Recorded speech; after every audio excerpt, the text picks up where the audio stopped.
नमस्कार, मी साटम. भर दुपारी ह्या मळलेल्या पायवाटेने मी नक्की कुठे चाललो होतो डाळप स्वारीसाठी त्या बाबतीत थोडंसं सांगतो. तर आमच्या गावामध्ये एक भगवंत गड आहे. त्या गडावर खामकाटे येणार होते आणि तिथला जो एकंदरीत सोहळा असतो ना, तो फार जास्त रमणीय असतो आणि तिथे एक प्रथा आहे.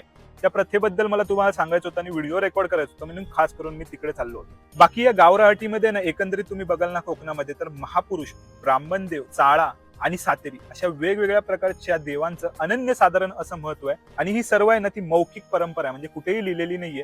त्यामुळे एकंदरीत माहिती गोळा करणं म्हणजे खूप जास्त एक जायगेंटिक टास्क आहे.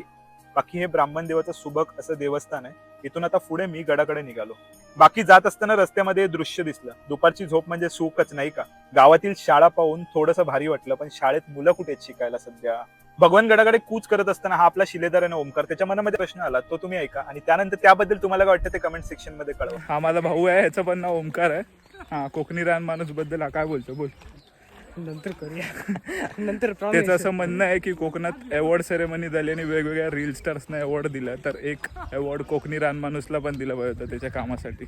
बरोबर. कायम या गडाच्या पायथ्याशी आलो ना दरवर्षी डाळप स्वारीला, की अशाच प्रकारचा काहीसा किडा चावल्यासारखं होतो आणि सरळ वाटेने न जाता आड वाटेनेच कायम मी या गडावर चढतो. त्या बाबतीतला जो रोमांच आहे ना, तुम्ही असाच पॉज करून ठेवतो पुढच्या व्हिडिओसाठी. तोपर्यंत स्टोरी टू बी कंटिन्यूड. आणि हर हर महादेव.